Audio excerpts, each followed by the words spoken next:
A whole lot of news happened with Johnny Somali, and today we are going to break it down. First of all, he has had a lot of his old clips resurface on Twitter. Keep in mind, he's trying to delete this evidence, but some people have the entire live stream saved and they have now released it. So people have been combing through those live streams, trying to see if there are any other crimes that Johnny Somali could be charged with, and try to forward that information to the South Korean police, and they have found a lot. Now, there's a wide array of crimes, but the most important ones are the bomb threats, which could get him charged with a terrorism charge. So we'll take a look at the evidence. We'll take a look at the article that Dexerto dropped yesterday. As well, we have an update from Johnny. He seems very confident that he's going to beat the case. We'll take a look at that towards the end of the video. First, let's start with this Dexerto article. It says Johnny Somali accused of violating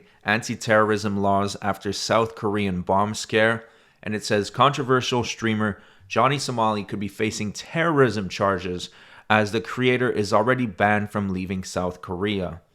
Ever since arriving in South Korea, Johnny Somali, real name Ramzi Khalid Ismail, has caused chaos and incurred the country's wrath for disrespecting its culture. So far, Somali has only been charged with obstruction of business for wreaking havoc inside a 7-Eleven, but he has a laundry list of other alleged offenses that are also being investigated. His latest crime was revealed by YouTube lawyer Legal Mindset, who has been following Somali's stream closely, and it could land the creator in extremely hot water. Johnny Somali violating both the Railway Act and anti-terrorism laws in this deleted video that has now been exposed, Legal Mindset explained. In a deleted video, Somali was on the Seoul Metro while his stream's text-to-speech kept repeating "I have a bomb" over and over while walking through the train. 나에겐 폭탄이 있다. 나에겐 폭탄이 있다. 나에겐 폭탄이 있다. 나에겐 폭탄이 있다. 나에겐 폭탄이 있다. 나에겐 폭탄이 있다. 나에겐 폭탄이 있다. Sorry. 나에겐 폭탄이 있다. I'm sorry. 나에겐 폭탄이 We 있다. got. Oh, what does it even say? 폭탄이 Oh, 있다. I don't know. What? 나에겐 폭탄이 있다. Guys, there's kids right here, 나에겐 bro. 폭탄이 있다. Guys. I'm sorry, Somali told passengers. There are kids right here, bro. It's possible that this prank was thanks to his viewers who donated to have their comments read out loud using the TTS. Speaking with Dexerto, Legal Mindset explained that stating that he has a bomb is both a public disturbance and anti-terrorism accordingly. Under South Korea's anti-terrorism laws, incitement to violence, particularly if it involves racial hatred or threats against public safety, can be considered a terrorist act and carries a max penalty of 7 years in jail. Additionally, broadcasting explicit content on a subway is considered a public disturbance and violates the Railroad Safety Act, which could result in a maximum of 2 years imprisonment or a fine of up to 20 million Korean won. If authorities determine that Johnny's statement posed a legitimate threat to public safety or were made with the intent to incite public violence, he could face additional penalties, including asset seizure and restrictions on communication, Legal Mindset told us. A few moments after leaving the train, Somali received another donation and the North Korean anthem began playing. Let's just go. Sorry, brother. Oda Nobunaga. No, Oba Nobunaga. No.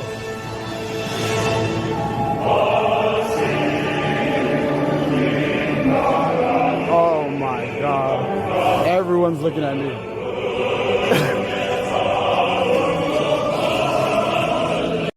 Ismail could also be facing legal challenges for spreading North Korean propaganda in the country, and this subway incident is yet another example of his divisive behavior. So Legal Mindset has said that he could get charged for spreading North Korean propaganda over here for what just happened there, but there are also other instances. Now, if Johnny were to defend himself in court against such an accusation, he could say that it wasn't him that decided to play the music, it was a viewer who sent that music through a super chat. However, he would not be able to deny responsibility when it comes to these statements. Until Kim Jong-un nuked the I just don't want to be here when Kim Jong-un press that red button. They nuked this to fall out of New Vegas. No, please, Kim Jong-un, press that button. Press it. So here he is clearly inciting violence by pretty much begging the North Korean government to nuke South Korea. Honestly, Johnny Somali represents everything that is wrong with the modern world. Hatred, racism, and just a lack of care for your fellow human being. But let's keep reading the article because there's a lot more information to unpack. This isn't the first time that Somali's TTS has gotten him in trouble, as ex-user Cancel Johnny's pointed out.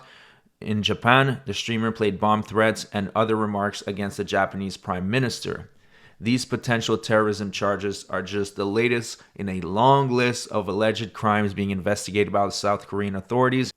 As Dexerto reported, South Korean police have launched an investigation into Somali's narcotic use, a crime that comes with a maximum penalty of 10 years in jail. Somali could also be facing 7 additional years in prison for using deepfake AI to depict himself kissing Korean streamer Bong Bong.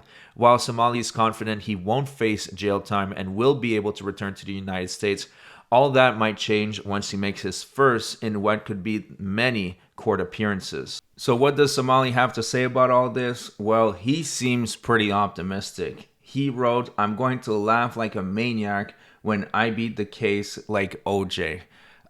Good luck with that, dude. You're not going to beat the multiple cases that will be filed against you. Because as Legal Mindset explained, South Korea works differently. In America, they hit you with all the charges all at once, and then a lot of them get pleaded down or they get dismissed by the prosecutor or the judge. In South Korea, it's actually the opposite. They start with the smallest charges first, and then they get you convicted of that, and they work their way up and they pile on more charges. So Johnny Somali, if he plays his cards wrong, he might not see the light of day once he enters that Korean prison. Now, another thing that I want to mention is that the new charges that have been found right now, the new crimes, this is very recent because even though, yes, it happened over a month ago, he deleted all the evidence. So it is just now coming up to the surface. So you're going to have to give the South Korean authorities a lot of time to digest all this information, to analyze which charges they should pursue and which should they not even consider. So it might take a little bit, but he will be facing consequences for all of this. I think that the YouTube community in general, Legal Mindset, are doing a fantastic job at bringing this into the public's eye, putting it on the forefront of the news. That way, it really shows the world that people care about what happens to Johnny and people want to see him be punished for what he has done in South Korea. We cannot let another situation like Japan happen again, where he gets a slap on the wrist and then he just goes and does this in another country. Now, before we wrap up the video, I strongly recommend that you click on the link on the screen right now. It'll take you to a video I dropped yesterday about what happens when angry citizens had enough with kick streamers. I won't spoil a surprise, but trust me, it's very satisfying to watch. So click on that link and I'll see you over there.